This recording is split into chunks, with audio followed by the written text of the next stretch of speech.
मलिक अमीन असलम साहब, क्योंकि जिस वक्त आप ज़ाहिर है वो बिलियन ट्री सुनामी का जिक्र था और आज वर्ल्ड फॉरेस्ट डे भी है, तो हमने सोचा कि आपको क्यों ना मदू किया जाए। क्या उमूमी तौर पर पाकिस्तान के अंदर इस माहौल के हवाले से वो संजीदगी है या अभी भी इसको इस तरह से लिया जाता है कि एक कोई बड़ा फैशनेबल सा वर्ड है क्लाइमेट चेंज, जिसके पीछे आजकल सब पड़ गए हैं? जी, बिस्मिल्लाहिर्रहमानिर्रहीम। बिल्कुल आपने सही फरमाया और ये जज साहब ने भी सही फरमाया कि यहाँ पर कागजी कार्रवाइयाँ बहुत ज़्यादा हैं, लेकिन अमली काम बहुत कम होता है। और माहौलियात का जो मसला है और स्पेशली क्लाइमेट चेंज का जो मौसमियाती तब्दीली का मसला है, ये हमसे एक्शन दरकार मांगता है और सिर्फ बातों से अब काम नहीं चलेगा। अब हमें क्लाइमेट एक्शन चाहिए और ग्राउंड पे चाहिए। आपने जो बिलियन ट्री सुनामी का जिक्र किया, तो वो भी इसी सिलसिले में जब हमारी गवर्नमेंट थी तो हमने यही कोशिश किया कि ग्राउंड के ऊपर कोई चीज की जाए और सिर्फ रिपोर्टों के अंदर, स्ट्रेटजीज के अंदर और ये जो कागजों के अंदर यहाँ पे फिरती रहती हैं ब्यूरोक्रेसी में चीजें, उनसे निकालकर फील्ड में ले जाया जाए, क्योंकि क्लाइमेट चेंज फील्ड में हिट कर रहा है, ये दफ्तरों में हिट नहीं कर रहा। और इसीलिए हमें इसकी कार्रवाई और उसका अगर तदारक करना है, इसका मुकाबला करना है, तो वो भी फील्ड में करना पड़ेगा। आज जिस तरह आपने फरमाया कि वर्ल्ड फॉरेस्ट डे और ये जो उसकी थीम है वो फॉरेस्ट एंड फूड की है, कि जो हमारी दुनिया के फॉरेस्ट हैं ये ना सिर्फ ऑक्सीजन प्रोवाइड करते हैं जो कि हमें जिंदगी के लिए जरूरी है और सबसे अहम है, और कार्बन डाइऑक्साइड को ऑब्जॉर्व करते हैं जो क्लाइमेट चेंज को कम करता है। इसके अलावा ये फूड प्रोडक्ट्स, तकरीबन दुनिया का आधी पॉपुलेशन जो है, तकरीबन 4 से 4.5 बिलियन लोग जो हैं वो फूड प्रोडक्ट्स के लिए इन्हीं फॉरेस्ट के ऊपर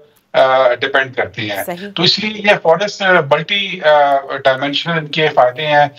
ये हमें वाटर रेगुलेशन के अंदर भी मदद करते हैं और जो बारिशें होती हैं उनको स्टोर करते हैं अपने अंदर और फिर लोकल जो क्लाइमेट होती है उसको रेगुलेट करते हैं उसी के लिहाज से। तो ये तो अल्लाह ताला की एक ऐसी मशीन है जो कि हमें ऑक्सीजन भी दे रही है, खाना भी दे रही है, पानी भी दे रही है, लेकिन हम बेदरेग इसको काट रहे हैं, हाउसिंग सोसाइटीज बना रहे हैं, अर्बन डेवलपमेंट के अंदर इसको कुर्बान कर रहे हैं और इसकी तरफ वो ध्यान नहीं दे रहे जो कि हमें देना चाहिए, क्योंकि हमारी जिंदगी डायरेक्टली इससे मुंसलिक है। ये बात आपने बड़ी इंपॉर्टेंट कही कि एक तो माहौलियाती तब्दीली के असरात पाकिस्तान में बहुत ज़्यादा, हम अपनी हाउसिंग सोसाइटीज़ बनाने के लिए ट्री कटिंग कर रहे हैं और ये बहुत कुछ हुआ। आपने देखा कि बाकायदा बड़ी बड़ी सोसाइटी बनी, बड़ी नामवर सोसाइटियाँ बनी, जिसके लिए हमने हमें क्या बागात काटने पड़ गए। तो फिर एक तरफ ये बात है और दूसरी तरफ हम कहते हैं कि जी IMF हमें माहौलियाती तब्दीली से निमटने के लिए हमें लोन दे दे। ये दो बड़ी मुख्तलिफ बातें नहीं हो गई। देखिए, जो IMF का जो डंडा है ये तो गवर्नमेंट ऊपर से आ रहा है, क्योंकि IMF के और वर्ल्ड बैंक के इन्होंने 2022 के अंदर इनकी मीटिंग हुई थी जिसमें इन्होंने ये डिसाइड किया है कि जो तमाम डेवलपमेंट फाइनेंसिंग होगी, और वर्ल्ड बैंक ने तो अनाउंस कर दिया है कि 50% उसकी जो डेवलपमेंट फाइनेंसिंग होगी वो क्लाइमेट चेंज लेंस के थ्रू होगी, और वो उस वक्त तक डेवलपिंग कंट्रीज को पैसा नहीं देंगे जब तक वो ऐसे इकदाम नहीं करते, ऐसे प्रोजेक्ट्स नहीं करते जिनसे क्लाइमेट चेंज को असिस्टेंस मिल सके। और इसमें मैं आपको इंटरेस्टिंग चीज ये बताऊं कि जब उस वक्त हमारी गवर्नमेंट थी तो पाकिस्तान इस एफर्ट को लीड कर रहा था दुनिया के अंदर। पाकिस्तान एक नेचर चैंपियन और एक क्लाइमेट चेंज के ऊपर एक फॉरेस्ट्री का एशिया में चैंपियन जो है वो UN ने उसको डिक्लेयर किया था। और ये जो IMF और वर्ल्ड बैंक आज बातें कर रही हैं, उस वक्त पाकिस्तान इसका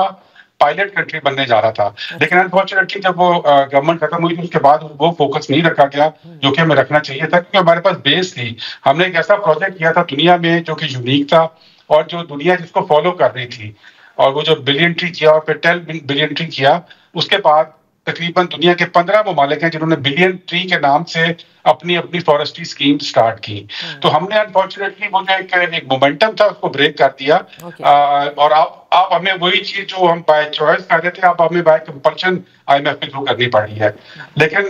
फिर भी ये जरूरी है पाकिस्तान के लिए, और अगर IMF के कहने पे भी कर रहे हैं और करते हैं तो तब भी ये मुफीद है। और मैं समझता हूँ कि हमें इसी नेचर बेस्ड सॉल्यूशंस की तरफ जाना है, और अगर पाकिस्तान ने क्लाइमेट चेंज का मुकाबला करना है तो उसका मुकाबला करने के लिए हम नेचर से लड़ाई नहीं कर सकते। हमने नेचर को अपने दोस्त बना के वो मुकाबला करना, और वो दोस्त तभी बना सकते हैं जब हम फॉरेस्ट के अंदर इन्वेस्ट करें, जब हम नेचुरल प्रोटेक्टेड एरियाज में इन्वेस्ट करें, और जब हम ये जो ग्रीन डेवलपमेंट है और ग्रीन इंफ्रास्ट्रक्चर है इसको डेवलप करें। ये क्लाइमेट चेंज से भी मुकाबला करेंगे और पाकिस्तान की डेवलपमेंट को भी बेहतर करेंगे।